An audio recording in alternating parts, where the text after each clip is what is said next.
मुगलिया सल्तनत का इकबाल बुलंद रहे। आलमगीर दिलेर खान का संदेश है, शिवाजी के पुत्र शांभाजी उनके चंगुल से भाग चुके हैं। कमबख्त उसे एक काम दिया था वो भी नहीं हुआ। मैं क्या करूं तुम लोगों का?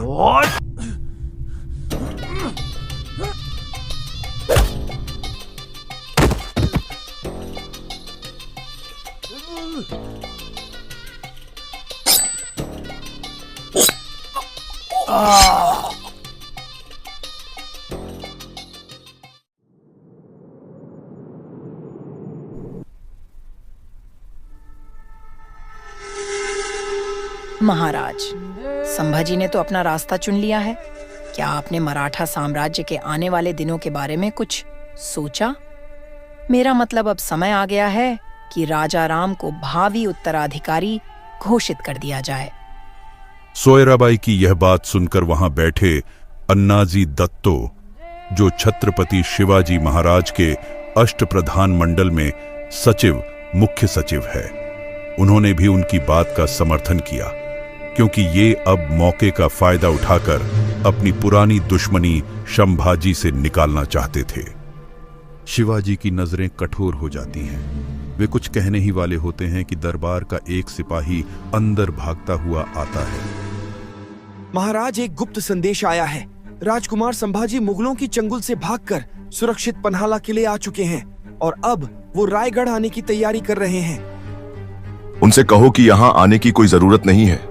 यहाँ हमारा परिवार है, हम ये खतरा नहीं उठा सकते। हम पहले खुद जांच करेंगे कि क्या सच में उन्होंने मुगलों का साथ छोड़ दिया है। शिवाजी महाराज के दिल में सवालों का तूफान उठ रहा था। सोयराबाई के शब्द उनके मन में गूंज रहे थे, लेकिन एक पिता के दिल में अपने बेटे के लिए जो प्रेम था वो शांत नहीं हो सकता था। आखिरकार शिवाजी एक निर्णय लेते हैं कि अब संभाजी से आमने सामने बात करनी होगी, और इसके लिए वे खुद पन्हाला किला जाने का फैसला करते हैं। महाराज, आप खुद पन्हाला क्यों जा रहे हैं? क्या संभाजी के विश्वासघात के बाद भी आप उन पर भरोसा कर सकते हैं? कहीं उन्होंने आपके साथ कुछ कर दिया तो? रानी सोयराबाई, मैं इस साम्राज्य का राजा होने के साथ साथ मैं एक पिता भी हूं। मुझे खुद उससे बात करनी होगी, सच जानना होगा। अगर उन्होंने गलती की है तो उसे माफी मिलेगी या सजा, यह फैसला मैं अपनी आंखों से सच देखने के बाद करूंगा।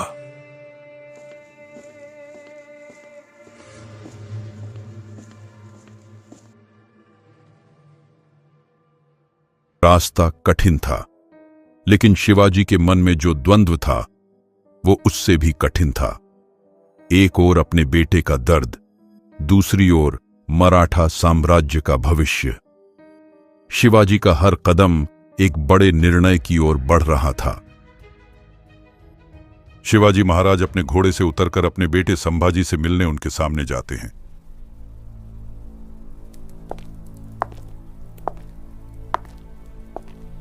काफी समय हो गया शंभू राजे, मुझे लगा था कि अब दोबारा तुम कभी मेरे सामने नहीं आओगे। पिताजी, मैंने गलती की है। मैंने जो भी किया वह मैंने आवेश में आकर किया। मुझे माफ कर दीजिए। गलती मानने वाले को माफ करना आसान होता है, लेकिन विश्वासघात करने वाले को फिर से विश्वास दिलाना कठिन शंभा। वैसे भी आज मैं यहां राजा बनकर नहीं, एक पिता बनकर आया हूं। मुझे जवाब नहीं चाहिए, मुझे तुम्हारा इरादा जानना है। क्या तुम सच में अब वापस आ गए हो ना? क्योंकि पुत्र मेरे लिए अब अपने इस साम्राज्य की रक्षा कर पाना थोड़ा मुश्किल होता जा रहा है। मैं हमेशा से तुम्हें ही यह साम्राज्य सौंपना चाहता हूं। तुम्हारा भाई राजा राम युवा है, वह अब भी राज्य चलाने की स्थिति में नहीं है। वैसे भी तुम में शानदार गुण है, मैं इसे तुम्हें सौंपने को तैयार हूं, पर इस वक्त नहीं। अभी तुम रायगढ़ भी नहीं आ सकते, क्योंकि राज्य अभी तुम्हारे खिलाफ है। तुम्हें अभी यही रहना होगा। इस मुलाकात ने संभाजी के लिए एक नई शुरुआत की उम्मीद जगा दी थी। शिवाजी महाराज उन्हें अपनी गलती सुधारने का मौका देते हैं। इधर रायगढ़ में महल के भीतर राजनीति की बिसात बिछना चालू हो गया था। संभाजी के लौटने के बाद सोयराबाई को पूरा विश्वास हो गया था कि अब उनका बेटा राजा राम को गद्दी नहीं मिलेगी। तो सोयराबाई ने अपने समर्थकों के साथ मिलकर संभाजी के खिलाफ गुप्त साजिशों का जाल फैलाना शुरू कर दिया था। उन्होंने अपने षड्यंत्र का पहला पाशा फेंका।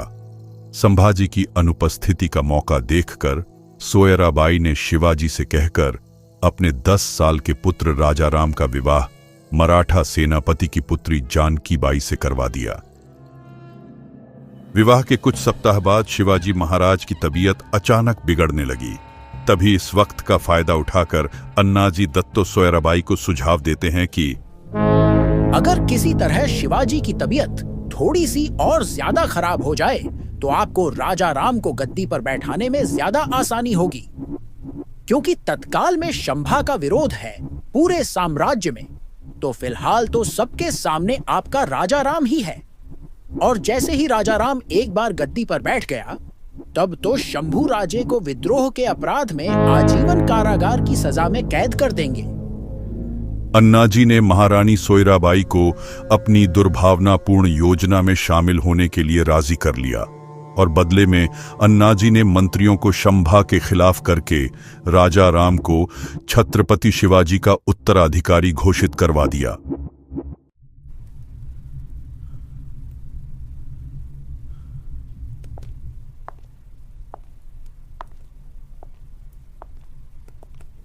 महाराज की तबीयत दिन प्रतिदिन खराब होती जा रही है। यह खास औषधि की मात्रा थोड़ी बढ़ा दीजिए, शायद उनके तबीयत में शीघ्र सुधार देखने मिले। जैसा आप चाहे महारानी, पर यह औषधि अधिक मात्रा में घातक सिद्ध हो सकती है। मैं जानती हूँ वैद्य जी, लेकिन इस वक्त हमें ये औषधि अधिक मात्रा में देनी ही चाहिए ताकि महाराज का स्वास्थ्य जल्द से जल्द ठीक हो जाए। पर महारानी, इतनी मात्रा में देना। आप इतना मत सोचिए वैद्य जी, आपसे ज्यादा महाराज की फिक्र मुझे है।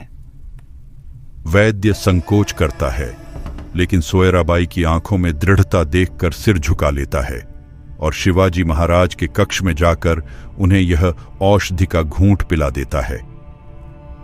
और ऐसे ही अगले कुछ दिनों तक शिवाजी महाराज को औषधि का घूंट पिलाया गया, लेकिन उनके स्वास्थ्य में कोई परिवर्तन नहीं दिखा। महल के भीतर सब कुछ सामान्य लग रहा था, पर सच्चाई कुछ और थी। औषधि की ज्यादा मात्रा उनकी सेहत को जल्दी सुधारने के बजाय ज्यादा से ज्यादा बिगाड़ते ही जा रही थी। यह सिर्फ एक औषधि नहीं थी, यह सत्ता के खेल की सबसे बड़ी चाल थी। इसे इतिहास में छुपाकर प्राकृतिक मौत बताया जाता है, पर यह एक सुनियोजित षड्यंत्र था।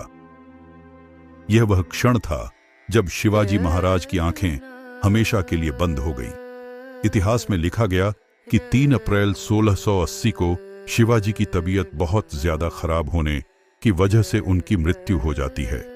शिवाजी की मृत्यु की खबर सुनकर पूरा मराठा साम्राज्य हिल उठता है, क्योंकि मराठा साम्राज्य ने अपने नींव या सबसे बहादुर राजा को खो दिया।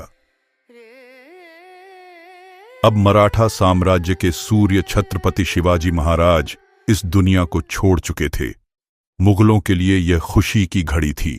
औरंगजेब को लगा कि अब मराठों को हराना आसान होगा, लेकिन उसे नहीं पता था कि शिवाजी महाराज के पुत्र संभाजी एक जलते हुए अंगारे की तरह हैं, जो अपने पिता की विरासत को बचाने के लिए अब किसी भी हद तक जाने को तैयार थे। 1680 का वर्ष मराठा साम्राज्य के लिए बहुत ही उथल पुथल भरा था। शिवाजी महाराज की मृत्यु के बाद रायगढ़ किला शोक में डूबा हुआ था, लेकिन इस शोक के पीछे एक राजनीतिक खेल भी चल रहा था। तभी अन्नाजी दत्तो और सोयराबाई ने बाकी मंत्रिमंडल से छत्रपति शिवाजी महाराज की दुर्भाग्यपूर्ण मृत्यु को संभाजी राजे से गुप्त रखने को कहा, जो उस समय पन्हाला किले में थे।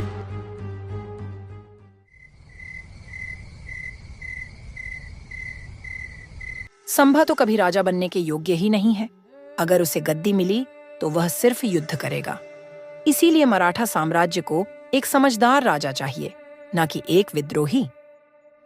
लेकिन महारानी, बड़े पुत्र तो संभाजी हैं और शिवाजी महाराज ने उन्हें ही उत्तराधिकारी चुना था, और वैसे भी उन्होंने अपनी गलती की माफी महाराज से मांग ली थी और उन्हें माफ भी कर दिया गया था। तो क्या हुआ? इस साम्राज्य ने उन्हें अभी तक माफ नहीं किया है। जिसने माफ किया वह तो चले गए, और जब तक मैं जिंदा हूं, एक विश्वासघाती को राजा नहीं बनने दूंगी। कुछ मंत्री जो शंभू के साथ वे अभी भी उन्हीं को राजा के रूप में देखना चाह रहे थे, लेकिन वहीं पर कुछ मंत्री और सोयराबाई ने मिलकर उनको बुरा बनाने की कोशिश कर रहे थे। इन मंत्रियों ने उनके कान भर दिए कि संभाजी जल्दबाजी में फैसले लेते हैं और उनका गुस्सैल स्वभाव मराठा साम्राज्य के लिए खतरनाक हो सकता है। कुछ मंत्री के न मानने की वजह से उन्होंने गुप्त रूप से राजा राम को राजा बनाने की योजना बनाई।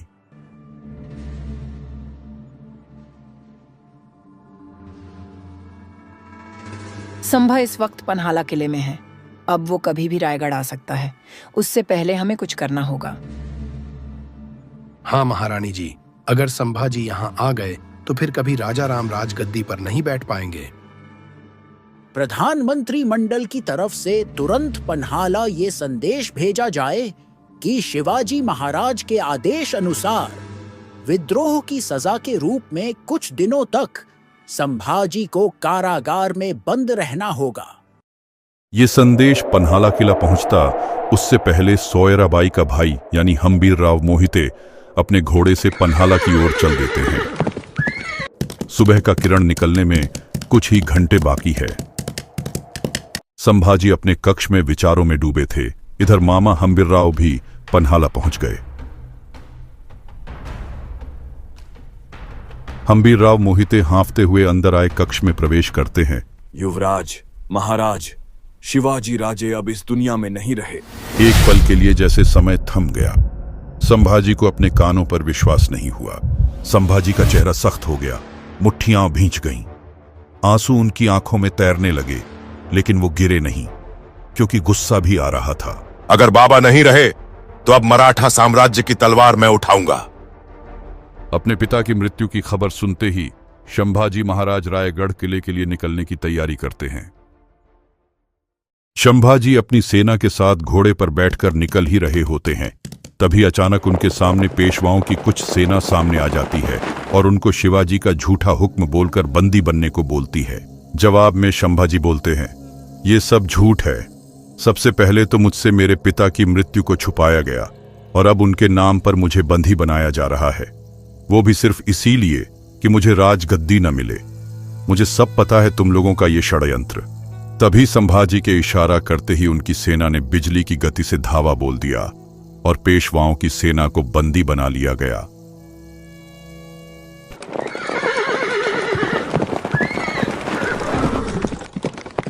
संभाजी अब अपने स्वराज्य को बचाने के लिए कदम बढ़ा चुके थे।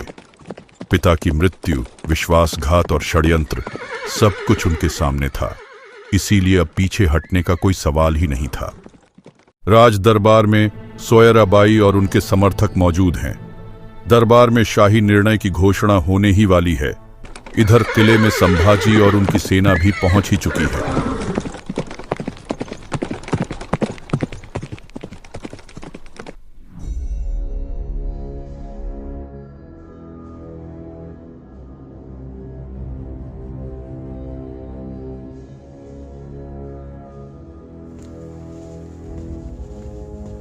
राजमाता, सिंहासन पर किसी को बिठाने का अधिकार नियम और सबके सहमति से तय होता है, ना कि षड्यंत्रों से। संभाजी, यह दरबार का अपमान है।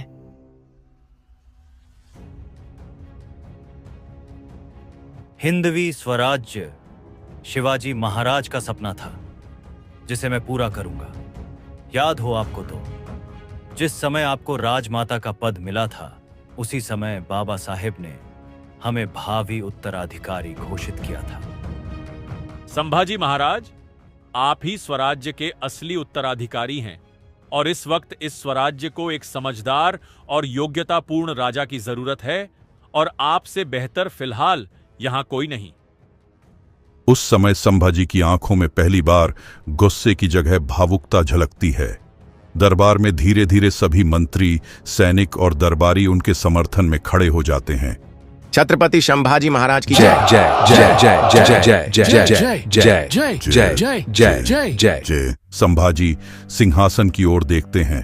उनकी आंखों में आंसू हैं, वे धीरे धीरे कदम बढ़ाते हैं और अपने पिता के सिंहासन के पास सिर झुकाते हैं।